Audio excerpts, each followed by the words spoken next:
رنبیر کچھ دیر بستر کے قریب بے حس و حرکت کھڑا اس کی طرف دیکھتا رہا۔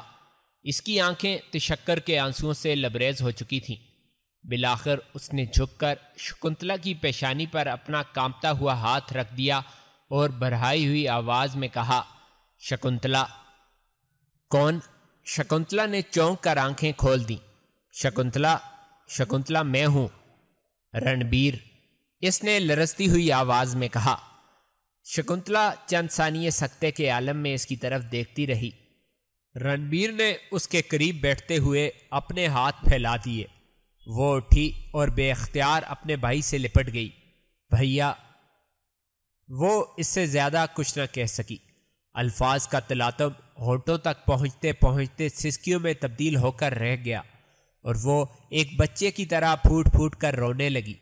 اچانک وہ پیچھے ہٹی اور غور سے رنبیر کا چہرہ دیکھنے لگی۔ رنبیر کی آنکھوں سے آنسو بہہ رہے تھے۔ بھیا، شکنتلا نے قدرے توقف کے بعد کہا، مجھے بتاؤ، کیا یہ سپنا تو نہیں؟ رنبیر نے اس کی گردن میں ہاتھ ڈال کر دوبارہ اس کا سر اپنے سینے سے لگاتے ہوئے جواب دیا، نہیں شکنتلا، یہ سپنا نہیں۔ اب ہم ایک دوسرے کے متعلق سپنے نہیں دیکھا کریں گے۔ اب تمہیں اپنے بھائی کے لیے ہر رات دیا جلانے کی ضرورت نہیں پڑے گی۔ تھوڑی دیر بعد بہن اور بھائی آمنے سامنے بیٹھے ایک دوسرے پر آنسوؤں سے بھیگی ہوئی مسکراہٹیں نچھاور کر رہے تھے۔ شکنتلا نے کہا، بھیا، میں اپنے سپنوں میں ہمیشہ دیکھا کرتی تھی کہ آپ رات کے وقت آئے ہیں، اس کھڑکی کے راستے۔ رنبیر نے جواب دیا، ایک دفعہ میں اس کھڑکی کے راستے آیا تھا، لیکن یہاں تمہاری جگہ ایک اور لڑکی تھی، جے کرشن کی لڑکی۔ میں اس کے متعلق سن چکی ہوں۔ اسے ہماری نوکرانی نے بتایا تھا کہ میرے کمرے میں رات کے وقت لکشمی دیوی آیا کرتی ہے، چنانچہ وہ بھی میری طرح ساری رات دیپ جلائے رکھتی تھی۔ گاؤں کی عورتیں یہ بھی کہتی ہیں کہ وہ جے کرشن سے مختلف تھی۔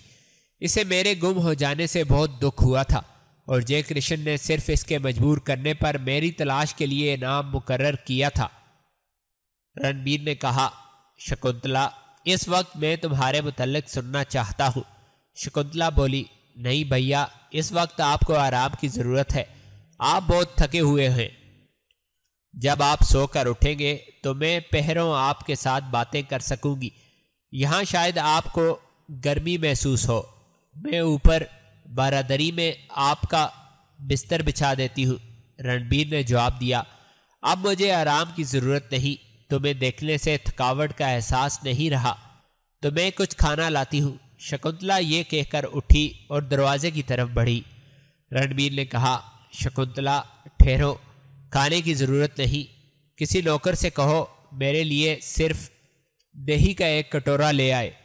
کھانا میں نے راستے میں ایک سردار کے ہاں کھا لیا تھا۔ تھوڑی دیر بعد شکنتلا رنبیر کے سامنے ایک کرسی پر بیٹھی اسے اپنی سرگزشت سنا رہی تھی۔ طلوع سحر کے آثار ظاہر ہو رہے تھے۔ کئی دنوں کی مسلسل بے آرامی کے باوجود رنبیر کو نیند یا تھکاوٹ کا احساس نہ تھا۔ اچانک اسے دور سے ایک آواز سنائی دی اور اس نے شکنتلا کو ہاتھ کے اشارے سے خاموش کرتے ہوئے کہا، یہ کیسی آواز ہے شکنتلا؟ مجھے ایسا محسوس ہوتا ہے کہ گاؤں میں کوئی مسلمان اذان دے رہا ہے۔ شکنتلا نے غور سے اپنے بھائی کی طرف دیکھتے ہوئے قدرے توقف کے بعد کہا، ہاں بھیا، یہاں ایک اجنبی آیا ہوا ہے اور اس کی باتیں سن کر گاؤں کے چند آدمی مسلمان ہو چکے ہیں۔ چچا شمبو کہتا ہے کہ اس کی زبان میں جادو ہے۔ شکنتلا، تم آرام کرو، میں ذرا باہر جانا چاہتا ہوں۔ یہ کہتے ہوئے رنبیر اٹھ کر دروازے کی طرف بڑھا۔ شکنتلا نے قدرے پریشان ہو کر سوال کیا، بھیا آپ کہاں جا رہے ہیں؟ میں آ کر بتاؤں گا شکنتلا۔ رنبیر یہ کہہ کر باہر نکل گیا۔ شکنتلا دیر تک پریشانی کی حالت میں بیٹھی رہی، پھر اٹھی اور چھت پر جا کر کھلی ہوا میں ٹہلنے لگی۔ آسمان پر بادل چھٹ چکے تھے اور مشرقی افق پر طلوع آفتاب کے آثار نمودار ہو رہے تھے۔ کچھ دیر چھت پر ٹہلنے کے بعد شکنتلا تیزی سے قدم اٹھاتی ہوئی نیچے اتری اور ایک خادمہ کو ناشتہ تیار کرنے کا حکم دے کر پھر اوپر آ گئی۔ بھیا کہاں گئے ہیں؟ بہت دیر ہو گئی۔ وہ بار بار اپنے دل میں یہ سوال دہرا رہی تھی۔ بالآخر وہ بارادری کے اندر جا کر سنگ مرمر کے چبوترے پر بیٹھ گئی۔ شکنتلا، اسے اچانک رنبیر کی آواز سنائی دی اور وہ اپنے دل میں خوشگوار دھڑکنیں محسوس کرتے ہوئے اٹھ کھڑی ہوئی۔ رنبیر سیڑھیوں سے نمودار ہوا اور آہستہ آہستہ قدم اٹھاتا ہوا اس کی طرف بڑھا۔ بھیا، شکنتلا نے شکایت کے لہجے میں کہا، آپ نے بہت دیر لگائی ہے، میں تو پریشان ہو گئی تھی۔ کہاں گئے تھے آپ؟ رنبیر نے چبوترے پر بیٹھتے ہوئے کہا، بیٹھ جاؤ شکنتلا۔ شکنتلا بیٹھ گئی اور رنبیر کی طرف جواب طلب نگاہوں سے دیکھنے لگی۔ رنبیر نے قدرے توقف کے بعد کہا، شکنتلا، میں تمہیں ایک خوشخبری سنانا چاہتا ہوں۔ میں؟ رنبیر متذبذب سا ہو کر شکنتلا کی طرف دیکھنے لگا۔ ہاں بھیا، کہو، آپ رک کیوں گئے؟ مجھے ڈر ہے کہ کہیں تم مجھ سے روٹھ نہ جاؤ۔ بھیا، میں آپ سے روٹھ کر زندہ نہیں رہ سکتی۔ میرے لیے اچھائی اور برائی کا معیار آپ کی پسند ہے۔ میں جانتی ہوں کہ آپ کیا کہنا چاہتے ہیں، یہی نہ کہ آپ مسلمان ہو چکے ہیں۔ ہاں، لیکن تمہیں کیسے معلوم ہوا؟ پہلے آپ یہ بتائیں کہ آپ یہی کہنا چاہتے تھے نا؟ ہاں، میں یہی کہنا چاہتا تھا، رنبیر نے پیار سے اس کے سر پر ہاتھ پھیرتے ہوئے جواب دیا۔ اور آپ اذان سن کر نماز پڑھنے گئے تھے؟ ہاں بھیا، مجھے آپ سے یہ گلہ رہے گا کہ یہ خبر آپ نے سب سے پہلے مجھے کیوں نہ سنائی۔ مجھے تو اسی دن معلوم ہو گیا تھا جب آپ کے دوست یہاں آئے تھے۔ کون؟ عبدالواحد؟ ہاں، لیکن انہیں تو معلوم نہیں کہ میں مسلمان ہو چکا ہوں۔ میں نے تو اس دن کلمہ پڑھا تھا جب تمہارے گھر پہنچنے کا پیغام ملا تھا۔ انہوں نے مجھے یہ نہیں بتایا کہ آپ مسلمان ہو چکے ہیں، لیکن ان کی باتیں سننے کے بعد میرا دل گواہی دیتا تھا کہ ان کا کوئی دوست ان کے مذہب سے محبت کیے بغیر نہیں رہ سکتا، بلکہ ان کا دشمن بھی انہیں قریب سے دیکھنے کے بعد ان کے مذہب سے نفرت نہیں کر سکتا۔ اور مجھے اس بات کا ڈر تھا کہ میری ننھی بہن میری زبان سے اسلام کا نام سن کر میرا منہ نوچنے کے لیے تیار ہو جائے گی۔ آج نماز کے بعد میں نے انتہائی عاجزی سے یہ دعا مانگی تھی کہ خدا تمہیں بھی اسلام قبول کرنے کی توفیق دے۔ شکنتلا کی آنکھوں میں مسرت کے آنسو چھلک رہے تھے۔ اس نے کہا، بھیا، آپ کی دعا قبول ہو چکی ہے۔ میں کئی دنوں سے اسلام کی صداقت پر ایمان لا چکی ہوں، اور آج میں گاؤں کی تمام عورتوں کو بلا کر یہ اعلان کر دوں گی کہ میں مسلمان ہو چکی ہوں۔ تھوڑی دیر دونوں خاموشی سے ایک دوسرے کی طرف دیکھتے رہے، پھر شکنتلا نے اپنے ہونٹوں پر شرارت آمیز مسکراہٹ لاتے ہوئے کہا، آپ اس بات پر خفا تو نہیں ہوں گے بھیا؟ میں تم سے کبھی خفا نہیں ہو سکتا شکنتلا، مجھے تم پر فخر ہے۔ اگر مجھے اس بات کا علم ہوتا کہ میری بہن کا ضمیر اس قدر روشن ہے تو میں اتنی مدت تذبذب کی حالت میں نہ گزارتا۔ میرے لیے دعا کیا کرو کہ خدا مجھے ہمت اور استقامت دے۔ بھیا، آپ کو یہ کہنے کی ضرورت نہیں، میری تمام دعائیں آپ کے لیے ہوتی ہیں۔ میرے علاوہ اس گاؤں کے کئی لوگ آپ کے لیے دعائیں کرتے ہیں۔ رنبیر نے کہا، آج جب میں نماز کے لیے پہنچا تو جماعت شروع ہو چکی تھی۔ میں پچھلی صف میں کھڑا ہو گیا۔ نماز کے بعد جب لوگوں نے مجھے دیکھا تو وہ خوشی سے اچھل پڑے۔ امام نے مجھے اٹھ کر گلے لگا لیا۔ میں نے ان کے ساتھ وعدہ کیا ہے کہ میں آج ظہر کی نماز کے بعد گاؤں کے تمام لوگوں کو اسلام کی دعوت دوں گا۔ شکنتلا نے جواب دیا، اسلام کے مبلغ کی بیوی قریباً ہر روز میرے پاس آیا کرتی ہے۔ میں نے بھی اس سے وعدہ کیا تھا کہ جس دن میرا بھائی آ جائے گا میں گاؤں کی تمام عورتوں کے سامنے مسلمان ہونے کا اعلان کروں گی۔ رنبیر نے کہا، فرض کرو اگر میں گمراہی کا راستہ نہ چھوڑتا تو؟ بھیا، مجھے یقین تھا کہ آپ اسلام کی روشنی سے آنکھیں بند نہیں کر سکتے۔ صرف عبدالواحد کی باتوں سے تمہیں اس بات کا یقین ہو گیا تھا؟ شکنتلا نے جواب دیا، مجھے صرف اس کی باتوں سے ہی اس بات کا یقین نہیں ہوا تھا، بلکہ جے کرشن کی بیٹی کے ساتھ جو سلوک آپ نے کیا تھا وہ بھی مجھے اس بات کا یقین دلانے کے لیے کافی تھا کہ آپ کے خیالات میں ایک بہت بڑا انقلاب آ چکا ہے۔ جب میں نے یہ کہانی اسلام کے مبلغ کی بیوی کو سنائی تھی تو اس نے بھی یہ کہا تھا کہ تمہارا بھائی دیر تک اسلام سے دور نہیں رہ سکتا۔ رنبیر نے کہا، میں نے دین کے ساتھ اپنا نام بھی تبدیل کر لیا ہے، اور آج سے تم اپنے بھائی کو رنبیر کے بجائے یوسف کے نام سے پکارا کرو گی۔ یوسف مجھے یہ نام بہت پسند ہے بھیا، اور آج سے ہم دونوں ایک دوسرے کو نئے ناموں سے پکارا کریں گے۔ ابھی تک میں نے تمہارے لیے کوئی نیا نام نہیں سوچا۔ آپ کو سوچنے کی ضرورت نہیں۔ اسلام کے مبلغ کی بیوی مجھے زبیدہ کے نام سے پکارا کرتی ہے اور مجھے یہ نام پسند ہے۔ شام تک یہ دونوں نئے نام گاؤں کے ہر بچے اور بوڑھے کی زبان پر تھے۔ ایک ہفتے کے اندر اندر گاؤں کے نصف سے زیادہ لوگ مسلمان ہو چکے تھے، اور مٹی کے اس چبوترے کی جگہ جہاں 8-10 آدمی نماز کے لیے جمع ہوا کرتے تھے، ایک مسجد تعمیر ہو رہی تھی۔ رنبیر کے نوکروں میں شمبھو ناتھ نے سبقت حاصل کی۔ جب اسے یہ معلوم ہوا کہ رنبیر اور شکنتلا مسلمان ہو چکے ہیں تو وہ سیدھا اسلام کے مبلغ کے پاس پہنچا اور اس سے پوچھنے لگا، یوسف کا کیا مطلب ہے؟ مبلغ نے جواب دیا، یوسف ایک پیغمبر کا نام ہے۔ پیغمبر کون ہوتے ہیں؟ خدا اپنے جن بندوں کو انسانوں کی ہدایت کے لیے بھیجتا ہے انہیں پیغمبر کہا جاتا ہے۔ یوسف کے کسی نوکر کا نام آپ کو یاد ہے؟ ان کے کسی نوکر کا نام تو مجھے معلوم نہیں، لیکن اس سے تمہارا کیا مطلب ہے؟ مہاراج، میرا مطلب یہ ہے کہ ہمارے سردار مسلمان ہو گئے ہیں اور انہوں نے اپنا نام بدل کر یوسف رکھ لیا ہے۔ میں بھی مسلمان ہونا چاہتا ہوں اور میری خواہش ہے کہ آپ میرا نام بھی تبدیل کر دیں۔ تو آپ پہلے مسلمان ہو جائیں، پھر کوئی نام سوچ لیا جائے گا۔ میں تیار ہوں۔ تھوڑی دیر بعد شمبھو ناتھ محل میں واپس آیا اور تمام نوکروں کو جمع کر کے اعلان کرنے لگا کہ میں مسلمان ہو چکا ہوں اور میرا نام ابراہیم ہے۔ ہر شخص اچھی طرح سن لے، اور اب اگر مجھے کسی نے شمبھو ناتھ کہا تو اس کی خیر نہیں۔ یوسف دن بھر یا تو مسجد کی تعمیر کے کام کی دیکھ بھال میں مصروف رہتا یا آس پاس کی بستیوں میں جا کر اسلام کی تبلیغ کیا کرتا تھا۔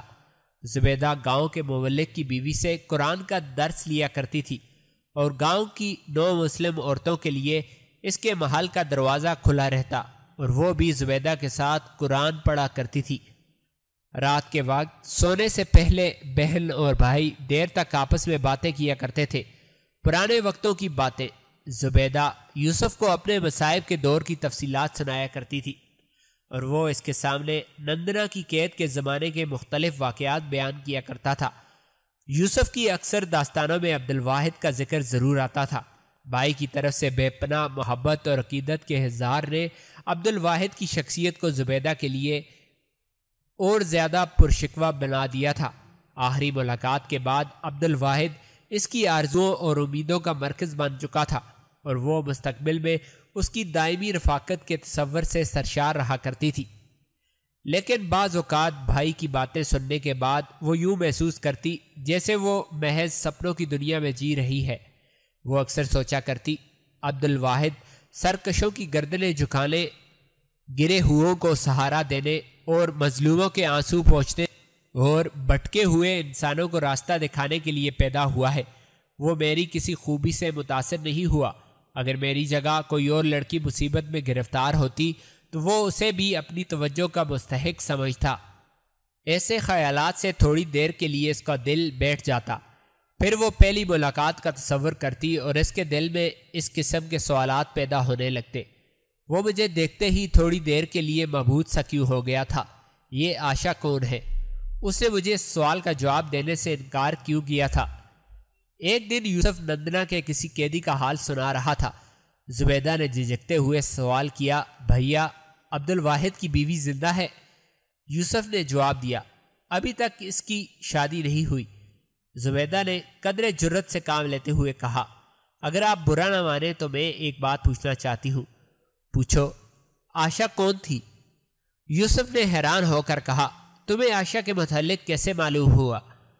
مجھے اس کے متعلق کچھ معلوم نہیں۔ جب آپ کے دوست نے مجھے پہلی بار دیکھا تو ان کے منہ سے بے اختیار آشا کا لفظ نکل گیا تھا۔ پھر انہوں نے پریشان سا ہو کر کہا تھا کہ تمہاری صورت کسی اور لڑکی سے ملتی ہے، اور میری نگاہیں دھوکہ کھا گئی تھی۔ پھر جب وہ یہاں آئے تھے تو میں نے صرف اس خیال سے کہ آشا شاید ان کی بیوی ہو ان سے پوچھنے کی کوشش کی، لیکن انہوں نے مجھے یہ کہہ کر خاموش کر دیا کہ ابھی تم اس سوال کا جواب نہ پوچھو، جب تمہارا بھائی آئے گا تو وہ تمہیں عائشہ کے متعلق بہت کچھ بتا سکے گا۔ یوسف نے پوچھا، کیا انہوں نے یہ کہا تھا کہ تمہاری صورت عائشہ سے ملتی ہے؟ ہاں، یوسف نے قدر توقف کے بعد کہا، انہوں نے مجھے خود عائشہ کی کہانی سنائی تھی اور یہ اس قدر دردناک ہے کہ تمہیں سن کر تکلیف ہوگی۔ میں ضرور سنوں گی بھیا۔ بہت اچھا۔ یوسف نے یہ کہہ کر عبدالواحد اور عائشہ کی داستان شروع کر دی۔ جب وہ اس المناک کہانی کا آخری حصہ سنا رہا تھا تو زبیدہ کی آنکھوں سے آنسو ٹپک رہے تھے۔ عبدالواحد اب اس کے لیے ایک مہمہ نہ تھا، بلکہ ایک ایسا انسان تھا جسے اپنی تمام عظمت اور شوکت کے باوجود کسی کے محبت کے سہارے کی ضرورت تھی۔ کیا میں اس کی عائشہ بن سکتی ہوں؟ وہ اپنے دل سے بار بار یہ سوال پوچھ رہی تھی۔ بستر پر لیٹنے کے بعد اسے دیر تک نیند نہ آ سکی۔ عائشہ کا لفظ بار بار اس کے کانوں میں گونج رہا تھا۔ پھر وہ سپنوں کی دنیا میں جا چکی تھی۔ وہ عائشہ تھی اور عبدالواحد کے ساتھ پہاڑوں، ندیوں اور آبشاروں کے دلکش مناظر دیکھ رہی تھی۔ اس کے بعد راجہ کے سپاہی ان کا تعاقب کر رہے تھے اور وہ ایک بلند پہاڑ پر دوڑ رہے تھے۔ وہ تھک گئی تھی۔ عبدالواحد اسے سہارا دے رہا تھا۔ پہاڑ کی چوٹی پر پہنچ کر ان کے سامنے ایک تاریک کھڈ تھی اور آگے بڑھنے کا کوئی راستہ نہ تھا۔ پھر راجہ کے سپاہی انہیں پکڑ کر کالی دیوی کے سامنے لا رہے تھے۔ ایک محیب انسان چھرا لیے کھڑا تھا۔ وہ چلا رہی تھی، ہمیں چھوڑ دو، بھگوان کے لیے ہمیں چھوڑ دو۔ ایک روز دوپہر کے وقت یوسف ہامتا ہوا اپنی بہن کے کمرے میں داخل ہوا اور اس نے بلند آواز میں کہا، زبیدہ، زبیدہ، وہ آ گئے ہیں۔ کون؟ زبیدہ نے چونک کر سوال کیا۔ عبدالواحد، مجھے ابھی ان کا پیغام ملا ہے۔ وہ غزنی سے کنوج پہنچ گئے ہیں اور میں ان کے پاس جا رہا ہوں۔ زبیدہ کا چہرہ مسرت سے دمک اٹھا۔ آپ واپس کب آئیں گے؟ اس نے پوچھا۔ یوسف نے اس کے سامنے کرسی پر بیٹھتے ہوئے جواب دیا، میں بہت جلد واپس آ جاؤں گا۔ انہوں نے آپ کو بلایا ہے؟ نہیں، انہوں نے اپنے ایلچی کو صرف میرا پتہ کرنے کے لیے بھیجا ہے۔ ایلچی نے یہ بھی کہا ہے کہ اگر وہ بہت زیادہ مصروف نہ ہوتے تو خود یہاں آتے۔ اب میں انہیں یہاں آنے کی دعوت دینے جا رہا ہوں۔ مجھے ان سے ایک کام بھی ہے۔ کیسا کام؟ زبیدہ نے اپنے دل کی دھڑکنوں پر قابو پانے کی کوشش کرتے ہوئے کہا۔ یوسف نے کچھ دیر سوچنے کے بعد جواب دیا، زبیدہ، میں جب بھی تمہارے متعلق سوچتا ہوں میرے خیالات ادھر ادھر بھٹکتے عبدالواحد پر مرکوز ہو جاتے ہیں۔ میرا دل گواہی دیتا ہے کہ اس سے بہتر تمہارے مستقبل کا محافظ اور کوئی نہیں ہو سکتا۔ مجھے یہ بھی یقین ہے کہ تم ایک دوسرے کے لیے قدرت کا بہترین انعام ثابت ہو سکتے ہو۔ میں جانے سے پہلے تم سے اجازت لینا چاہتا ہوں۔ زبیدہ نے جواب دینے کی بجائے اپنا چہرہ دونوں ہاتھوں میں چھپا لیا۔ یوسف نے قدر توقف کے بعد کہا، زبیدہ، تمہیں میرے انتخاب پر اعتراض تو نہیں؟ زبیدہ کچھ کہے بغیر اٹھی اور بھاگتی ہوئی برابر کے کمرے میں چلی گئی۔ یوسف کچھ دیر کرسی پر بیٹھا رہا، پھر اس نے کہا، زبیدہ، ادھر آؤ۔ زبیدہ جھجکتی اور سمٹتی ہوئی دوبارہ اس کے قریب آ کھڑی ہوئی۔ اس کی نگاہیں زمین میں گڑی جا رہی تھیں اور گالوں پر حیا کی سرخی رقص کر رہی تھی۔ یوسف نے اسے ہاتھ سے پکڑ کر اپنے سامنے بٹھا لیا اور کہا، زبیدہ، رام ناتھ اور روپوتی کو اب تک یہاں پہنچ جانا چاہیے تھا۔ میں ان کے متعلق پریشان ہوں۔ اگر مجھے تمہارے متعلق ایک دن پہلے اطلاع مل جاتی تو میں ان کے ساتھ آتا۔ اب مجھے ڈر ہے کہ وہ کاٹھیا واڑہ کی حدود سے گزرتے ہوئے گرفتار نہ کیے گئے ہوں۔ اگر وہ میری غیر حاضری میں یہاں پہنچ جائیں تو ان کا خیال رکھنا۔ رام ناتھ میرا محسن ہے، اس نے میری جان بچائی تھی۔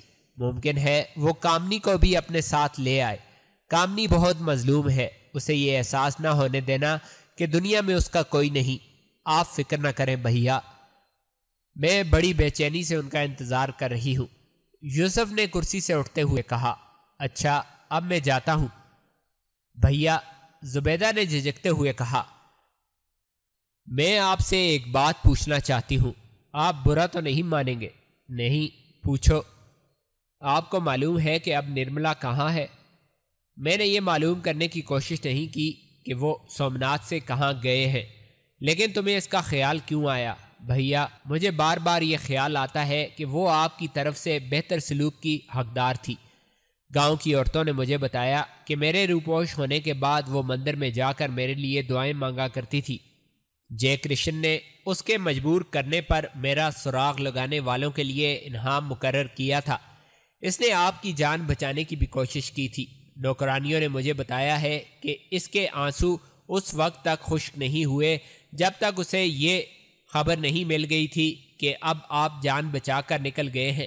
پھر جب اس نے محل چھوڑا تھا تو وہ رو رہی تھی۔ بھائی جان، جب وہ یہاں تھی تو کیا آپ کے دل میں کبھی یہ خیال آیا تھا کہ وہ آپ سے محبت کرتی ہے؟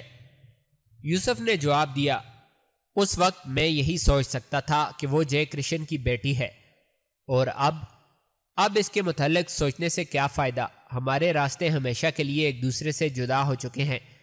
یوسف یہ کہہ کر اٹھا اور سفر کا لباس تبدیل کرنے کے لیے دوسرے کمرے میں چلا گیا۔ یوسف کو گوئے ایک ہفتہ گزر چکا تھا۔ سپہر کے قریب آسمان پر بادل چھائے ہوئے تھے اور ہلکی ہلکی بارش ہو رہی تھی۔ زبیدہ ایک کمرے کے دریچے کے سامنے بیٹھی باہر جھانک رہی تھی۔ اچانک باہر برآمدے میں کسی کے پاؤں کی آہٹ سنائی دی۔ وہ مڑ کر دروازے کی طرف دیکھنے لگی۔ یوسف کمرے میں داخل ہوا تو وہ اٹھ کر کھڑی ہو گئی۔ بیٹھ جاؤ زبیدہ، یوسف نے اس کے سر پر ہاتھ پھیرتے ہوئے کہا۔ زبیدہ بیٹھ گئی۔ یوسف نے اپنی کمر سے تلوار اتار کر دیوار کے ساتھ کھونٹی پر ٹانک لی اور زبیدہ کے قریب بیٹھ گیا۔ زبیدہ جھکی جھکی نگاہوں سے اپنے بھائی کی طرف دیکھنے لگی۔ اس کا دل بری طرح دھڑک رہا تھا۔ یوسف مسکرایا اور اس کی کائنات مسرت کے کیکوں سے لبریز ہو گئی۔ زبیدہ، یوسف نے کہا، اگلے چاند کی 5 تاریخ کو تمہاری بارات آ رہی ہے۔ مجھے عبدالواحد کے سامنے التجا کرنے کی ضرورت نہیں پڑی۔ جب میں نے کہا کہ میں ایک درخواست لے کر آیا ہوں تو اس نے کہا، ٹھہرو، پہلے میری ایک درخواست سن لو۔ پھر اس کی باتیں سننے کے بعد مجھے ایسا محسوس ہوا کہ اس کی نگاہوں سے کوئی بات پوشیدہ نہیں۔ زبیدہ، تم ایک داسی نہیں بلکہ رانی کی حیثیت سے اس کے پاس جا رہی ہو۔ میرا ارادہ تھا کہ تمہاری شادی بڑی دھوم دھام سے کروں، لیکن عبدالواحد ایسی رسوم کو پسند نہیں کرتا۔ اس کے ہمراہ بارات میں صرف 15-20 آدمی آئیں گے۔ عبدالواحد نے مجھ سے وعدہ کیا ہے کہ وہ ہر سال اپنی رخصت کے دن یہاں گزارا کریں گے۔ شام تک یہ خبر آس پاس کی بستیوں میں مشہور ہو چکی تھی کہ یوسف کی بہن کی شادی قنوج کے فوجی گورنر سے ہونے والی ہے، اور مردوں اور عورتوں کی ٹولیاں یوسف اور زبیدہ کو مبارکباد دینے آ رہی تھیں۔ 11 دن بعد زبیدہ اپنے محل کی چھت پر کھڑی نئے مہینے کا چاند دیکھ رہی تھی۔ پھر ایک صبح وہ دلہن کا لباس پہنے محل کے ایک کشادہ کمرے میں بیٹھی ہوئی تھی۔ گاؤں کی خواتین کے علاوہ قرب و جوار کے 9 مسلم اور غیر مسلم سرداروں کی بہو بیٹیاں اس کے گرد جمع تھیں۔ ایک کمسن لڑکی بھاگتی ہوئی اندرونی صحن میں داخل ہوئی اور اس نے بلند آواز میں کہا، بارات آ گئی۔ آن کی آن میں چند لڑکیاں بھاگ کر بالاخانے کی چھت پر چڑھ گئیں اور باقی عورتیں مکان سے باہر کھلے صحن میں جمع ہو کر بارات کا انتظار کرنے لگیں۔ محل کی ڈیوڑی سے باہر عوام کا ایک ہجوم کھڑا تھا۔ باراتی دروازے کے قریب پہنچ کر گھوڑوں سے اترے اور علاقے کے معززین انہیں پھولوں کے ہار پہنانے لگے۔ براتیوں کی تعداد دولہا سمیت 15 تھی۔ ان میں سے 8 فوج کے افسر اور باقی قنوج کے بااثر سردار تھے۔ جب یہ لوگ صحن میں داخل ہوئے تو عورتوں نے ملک کی رسم کے مطابق ایک راگ شروع کر دیا۔ بارات مہمان خانے کے سامنے ایک وسیع شامیانے کے نیچے بیٹھ گئی۔ عبدالواحد اپنے لباس سے ایک ترک معلوم ہوتا تھا۔ شامیانے کے ارد گرد جمع ہونے والوں کی نگاہیں اس کے چہرے پر مرکوز تھیں۔ تھوڑی دیر بعد جب نکاح کی رسم ادا ہو چکی تھی تو پڑوس کے ایک راجپوت سردار کی لڑکی زبیدہ کے کان میں کہہ رہی تھی، بھگوان کی قسم تمہارا پتی دیوتا معلوم ہوتا ہے۔ اگلی صبح کہار زبیدہ کی ڈولی اٹھا کر باہر نکلے تو یوسف کی آنکھوں سے بے اختیار آنسو امڑ پڑے۔ دروازے سے باہر عبدالواحد اور اس کے ساتھیوں کو رخصت کرنے کے بعد یوسف محل کے اندر داخل ہوا تو اسے اپنے گرد و پیش کی ہر چیز اداس اور مغموم نظر آنے لگی۔ وہ کسی سے بات کیے بغیر بالائی منزل کے ایک کمرے میں چلا گیا۔ اور دروازہ بند کر کے ایک کرسی پر بیٹھ گیا۔ میری بہن، میری شکنتلا، میری زبیدہ، وہ ایک بچے کی طرح سسکیاں لے رہا تھا۔ کسی نے دروازہ کھٹکھٹایا۔ کون ہے؟ اس نے کہا۔ خادمہ نے آواز دی، مہاراج میں ہوں، کیا بات ہے؟ خادمہ نے جواب دیا، مہاراج ایک عورت آپ سے ملنا چاہتی ہے۔ کون ہے وہ؟ میں اس وقت کسی سے نہیں مل سکتا۔ کسی نے نحیف آواز میں کہا، جی میں روپوتی ہوں۔ روپوتی؟ یوسف نے جلدی سے اٹھ کر دروازہ کھول دیا۔ خادمہ کے ساتھ ایک نحیف اور لاغر عورت کھڑی تھی۔ یوسف چند ثانیے پریشان سا ہو کر اس کی طرف دیکھتا رہا، پھر اس نے کہا، رام ناتھ کہاں ہے؟ روپوتی کی آنکھوں سے آنسو بہہ نکلے اور اس نے سسکیاں لیتے ہوئے کہا، مجھے معلوم نہیں، میرا خیال تھا کہ وہ یہاں پہنچ چکے ہوں گے۔ میں مدھیر سے ایک اور آدمی کے ساتھ یہاں پہنچی ہوں۔ بیماری کے باعث مجھے کئی جگہ راستے میں ٹھہرنا پڑا۔ اب تک انہیں یہاں پہنچ جانا چاہیے تھا۔ مجھے ڈر ہے کہ وہ گرفتار نہ ہو گئے ہوں۔ یوسف نے کہا، آئیے اندر بیٹھ کر اطمینان سے بات کیجیے۔ روپوتی ایک کرسی پر بیٹھ گئی۔ یوسف نے سوال کیا، آپ ابھی یہاں آئی ہیں؟ نہیں، میں کل آپ کے گاؤں میں پہنچ گئی تھی، لیکن آپ اپنی بہن کی شادی میں مصروف تھے، اس لیے میں نے آپ کو پریشان کرنا مناسب نہیں سمجھا۔ ہم گاؤں کے ایک کسان کے گھر ٹھہر گئے تھے۔ آپ کے ساتھ کون ہے؟ میرے ساتھ جے کرشن کا ایک نوکر ہے۔ کون سا جے کرشن؟ نرملا کا باپ۔ اگر وہ میری مدد نہ کرتا تو اب تک دوبارہ سومناتھ پہنچ چکی ہوتی۔ مجھے تمام حالات اطمینان سے سنائیے۔ یوسف یہ کہہ کر ایک کرسی پر بیٹھ گیا اور روپوتی نے تفصیل سے اپنی سرگزشت بیان کر دی۔ یوسف دیر تک سر جھکائے دیکھتا رہا، پھر اس نے کہا، ان حالات میں رام ناتھ کو آپ سے کئی دن پہلے یہاں پہنچ جانا چاہیے تھا۔ مجھے ڈر ہے کہ وہ کسی مصیبت میں نہ پھنس گیا ہو، لیکن آپ گھبرائیں نہیں، میں خود مندھیر جا کر اس کا پتہ کروں گا۔ جے کرشن کا نوکر کہاں ہے؟ روپوتی نے جواب دیا، میں اسے دروازے کے باہر چھوڑ آئی ہوں۔ یوسف نے کہا، مجھے اگلے ہفتے اپنی بہن کو لینے کنوج جانا تھا۔ اب میں اسے یہ بتانا ضروری سمجھتا ہوں کہ مندھیر جا رہا ہوں۔ وہ زیادہ دور نہیں گئے ہوں گے۔ میں تھوڑی دیر میں ان سے مل کر واپس آ جاؤں گا اور کل سورج نکلنے سے پہلے یہاں سے روانہ ہو جاؤں گا۔ جے کرشن کے نوکر کا نام کیا ہے؟ گوبند رام۔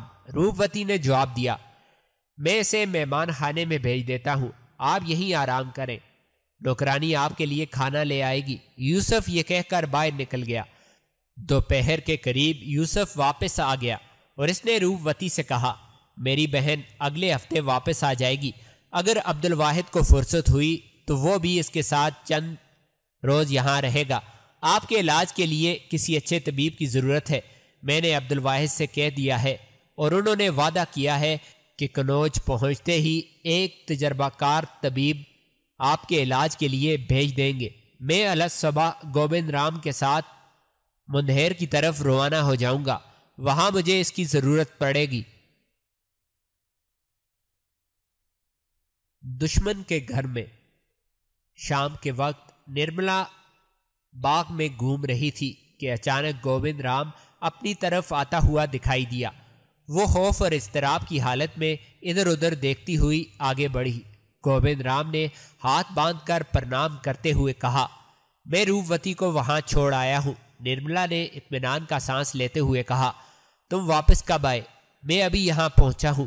سردار گھر پر نہیں تھے، اس لیے میں خود ہی آپ کو اطلاع دینے آ گیا ہوں۔ میں نے رام ناتھ کے متعلق بہت بری خبر سنی ہے۔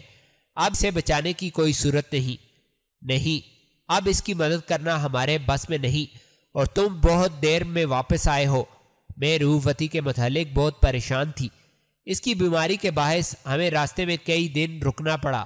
نرملا نے پوچھا، رنبیر اپنے گھر میں تھا؟ گوبند رام نے جواب دیا، ہاں، اور اب وہ میرے ساتھ آئے ہیں۔ ایک ثانیہ کے لیے نرملا کی رگوں کا سارا خون سمٹ کر اس کے چہرے پر آ گیا۔ اس نے کانپتی ہوئی آواز میں کہا، رنبیر تمہارے ساتھ آیا ہے؟ کہاں ہے وہ؟ میں نے دھرمشالہ میں چھوڑ آیا ہوں۔ وہ یہاں کیوں آیا ہے؟ رام ناتھ کا پتہ کرنے۔ تمہیں اس کی بہن کے بارے میں کچھ معلوم ہوا؟